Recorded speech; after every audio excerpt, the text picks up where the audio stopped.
शांति। परमपिता परमात्मा हम बच्चों को सतो प्रधान संन्यास कराते।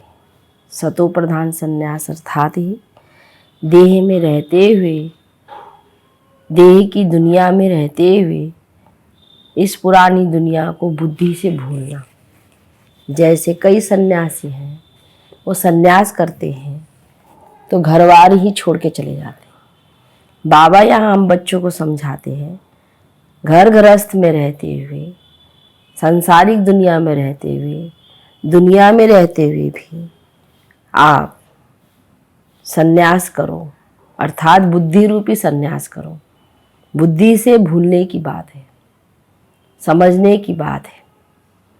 तो जितना जितना हम बच्चे अपने अंदर सतो प्रधान अवस्था लाएंगे, सतो प्रधान दुनिया में, उतना ही हम सहज और सरल रूप से जा सकते हैं।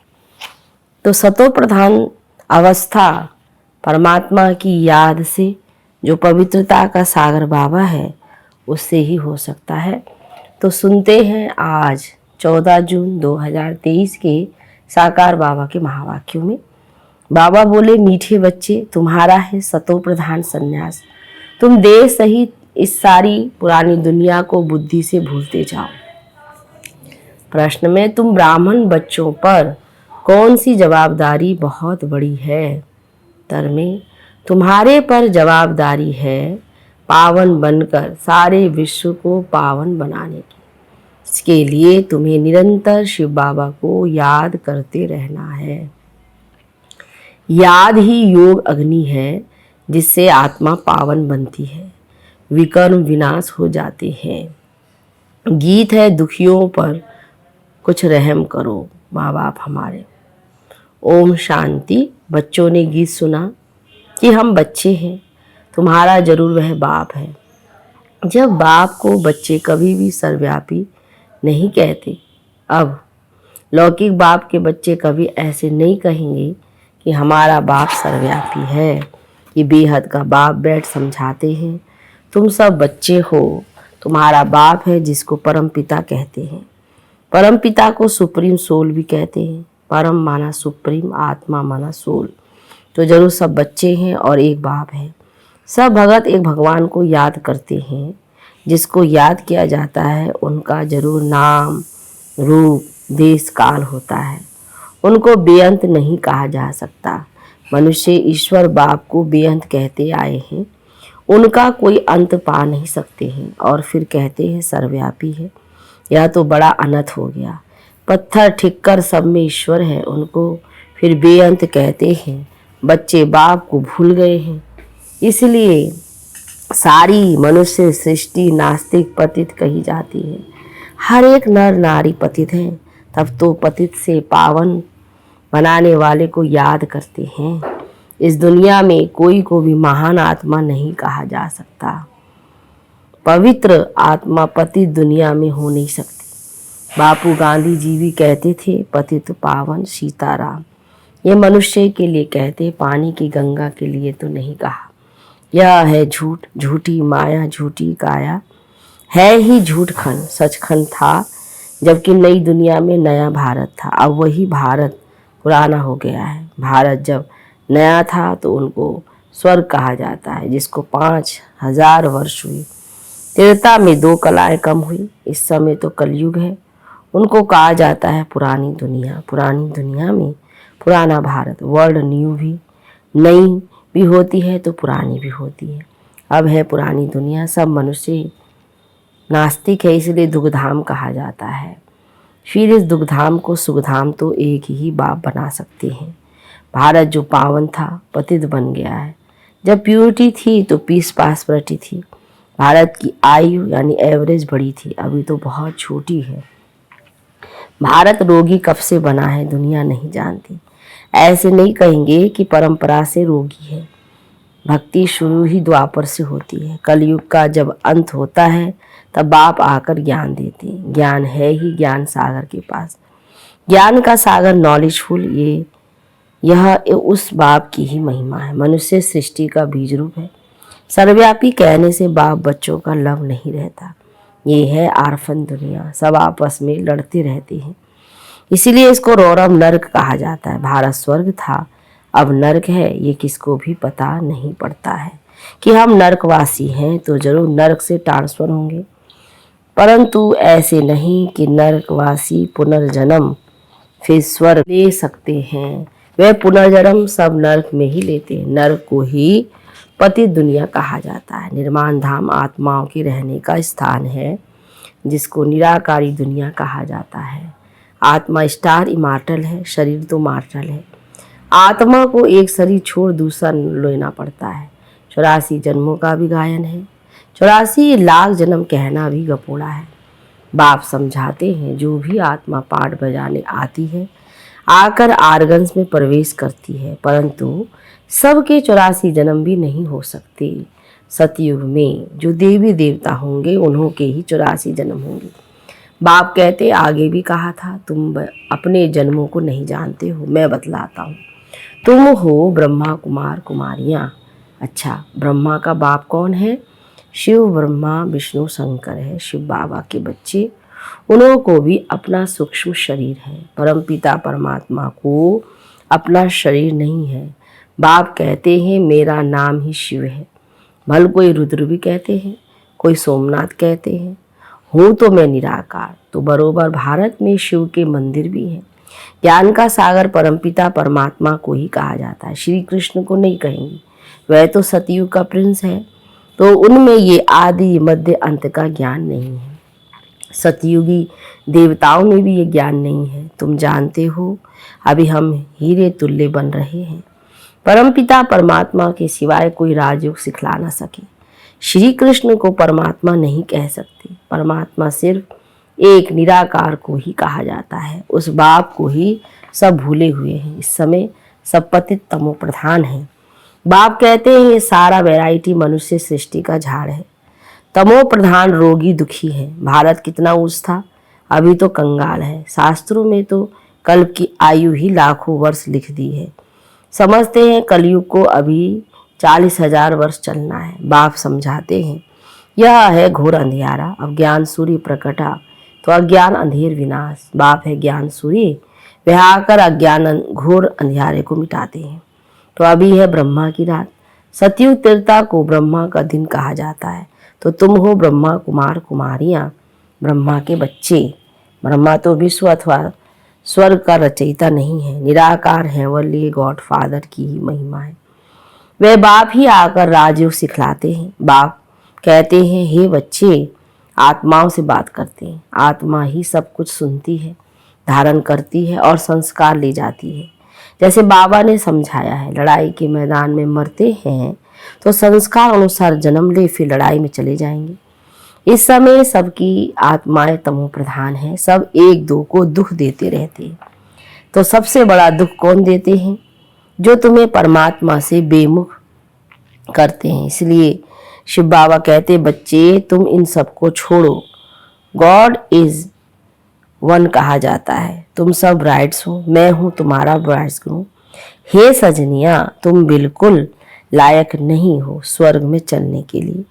माया ने तुमको बिल्कुल नालायक बना दिया है। तो यह है रावण राज्य। बाबा कहता, ये है रावण राज्य, अर्थात रावण की दुनिया। सतयुग में है राम राज्य। राम शिव को कहा जाता है। अभी तुम हो ब्राह्मण। परमपिता परमात्मा जो स्वर्ग की स्थापना करते हैं, उनसे तुम वर्षा ले रहे हो। भारतवासियों को स्वर्ग का वर्षा मिल रहा है। कलश माताओं पर रखा है। माता गुरु बिगर किसका कल्याण नहीं होता।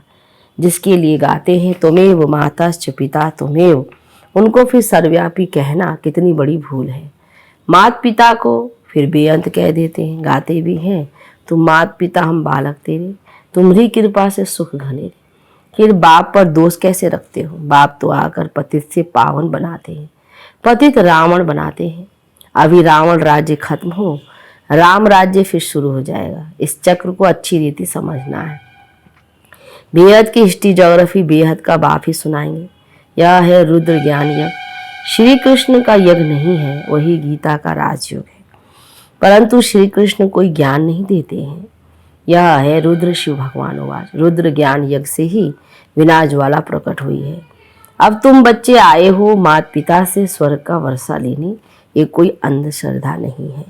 यूनिवर्सिटी व कॉलेज में कोई अंधश्रद्धा होती नहीं। यहाँ पर अंधश्रद्धा की बात नहीं। तुम बाप से बेहद का वर्षा लेने, मनुष्य से देवता बनने आए हो। तो यह गॉड फादरली यूनिवर्सिटी है। बाप समझाते हैं ये भारत दैवी राजस्थान था। हीरे जवाहरों के महल बनते थे। भक्ति मार्ग में भी सोमनाथ का मंदिर कितना बड़ा बनाया है।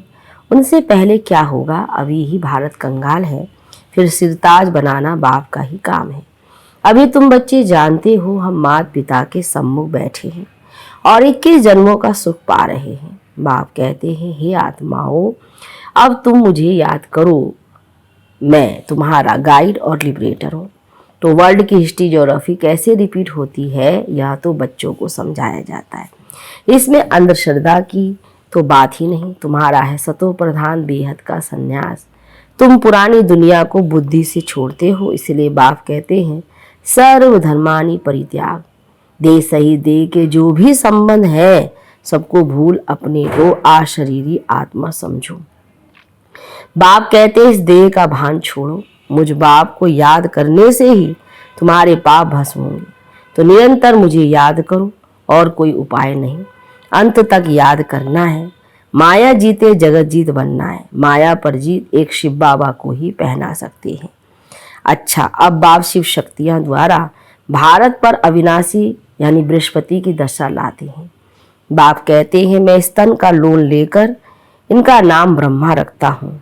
तुम ब्रह्मा कुमार कुमारियां वर्षा लेते हो शिव बाबा से, तो याद भी शिव बाबा को ही करना है। वे कहते हैं मेरा नाम एक ही शिव है।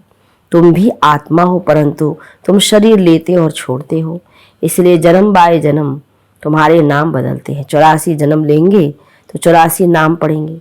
सबके तो 84 जन्म नहीं होंगे, कोई के 80, कोई के 60, कोई के 5-6 जन्म भी हो सकते हैं। मेरा नाम एक ही है शिव। शिव बाबा को याद करते रहो तो विकर्म विनाश होंगे। योग अग्नि बिगड़ कोई पावन बन नहीं सकते। तुमने प्रतिज्ञा की है बाबा हम पवित्र बन भारत को पवित्र बनाए फिर राज्य करेंगे। शिव बाबा को याद नहीं करते तो गोया अपने को पतित बनाते हैं, इसलिए फिर धर्मराज की बहुत कड़ी सजा खानी पड़ेगी। तुम्हारे पर बड़ी रिस्पॉन्सिबिलिटी है। बाप को याद करते रहना है। यह है रूहानी यात्रा। सबसे ऊंची यात्रा, श्रेष्ठ यात्रा रूहानी यात्रा है। अच्छा, मीठे मीठे सिक्के दे बच्चों प्रति नंबरवार पुरुषार्थ अनुसार माता पिता बाप दादा का याद प्यार और गुड मॉर्निंग। रूहानी बाप की रूहानी बच्चों को नमस्ते। रूहानी बच्चों की रूहानी बाप दादा को गुड मॉर्निंग, नमस्ते बाबा नमस्ते। धारणा के लिए मुख्य सार में पहली पॉइंट है निरंतर एक बाप की याद से माया जीत जगत जीत बनना है। पवित्र बनकर भारत को पवित्र बनाना है। दूसरी पॉइंट में बुद्धि से बेहद पुरानी दुनिया का संन्यास करना है। इस देह भान को भूलने का अभ्यास करना है। देही अभिमानी रहना है। वरदान में किसी से किनारा करने के बजाय सर्व का सहारा बनने वाले ऐसे विश्व कल्याणकारी भव। विस्तार सारे कल्प में ब्रह्मा बाप और ईश्वरीय परिवार के संबंध संपर्क में आने वाली आप श्रेष्ठ आत्माएं हो। आप किनारा करने वाले नहीं, लेकिन विश्व का सहारा बनने वाली विश्व कल्याणकारी आत्माएं हो। परिवार के अविनाशी प्यार के धागे के बीच से निकल नहीं सकते, इसलिए कभी किसी भी बात में, किसी स्थान से, किसी सेवा से, किसी साथी से किनारा करके अपनी अवस्था अच्छी बनाने का संकल्प नहीं करना। यह आदत डाली तो कहीं भी टिक नहीं सकेंगे। स्लोगन में कर्म भोग का वर्णन करने के बजाय कर्म योग की स्थिति का वर्णन करो। मातेश्वरी जी के मधुर महावाक्य। ओम शब्द का यथार्थ अर्थ क्या है? जब हम ओम शांति शब्द कहते हैं तो पहले ओम शब्द के अर्थ को पूर्ण रीति से समझना है। अगर कोई से पूछा जाए ओम का अर्थ क्या है तो वो लोग ओम का अर्थ बहुत ही लंबा चौड़ा सुनाते हैं। ओम का अर्थ ओंकार बड़े चौड़े आवाज़ से सुनाते हैं। इस ओम पर फिर लंबा चौड़ा शास्त्र बना देते हैं, परंतु वास्तव में ओम का अर्थ कोई लंबा चौड़ा नहीं है। अपने को तो स्वयं परमात्मा ओम का अर्थ बहुत ही सरल और सहज अर्थ से समझाते हैं। वो भी अर्थ परमात्मा से मिलने के लिए ही समझाते हैं। परमात्मा साफ कहते हैं, बच्चे ओम का अर्थ है मैं आत्मा हूँ, मेरा असली धर्म शांत स्वरूप है। अब इस ओम के अर्थ में उपस्थित रहना है। तो ओम का अर्थ मैं आत्मा परमात्मा की संतान हूँ। मुख्य बात ये हुई कि ओम के अर्थ में सिर्फ टिकना है, बाकी मुख से बैठ ओम ओम का कोई उच्चारण नहीं करो। बुद्धि में ये निश्चय रखकर चलना है, ओम का जो अर्थ है उस स्वरूप में स्थित रहना है। बाकी वो लोग भल ओम का अर्थ लंबा सुनाते हैं मगर उसके स्वरूप में स्थित नहीं रहते, परंतु हम तो ओम का स्वरूप जानते हैं, तब ही उस स्वरूप में स्थित होते हैं। हम यह भी जानते हैं कि परमात्मा बीज रूप है और उस बीज रूप परमात्मा ने इस झाड़ को कैसे रचा हुआ है, उसकी सारी नॉलेज हमें अभी मिल रही है। अच्छा, ओम शांति।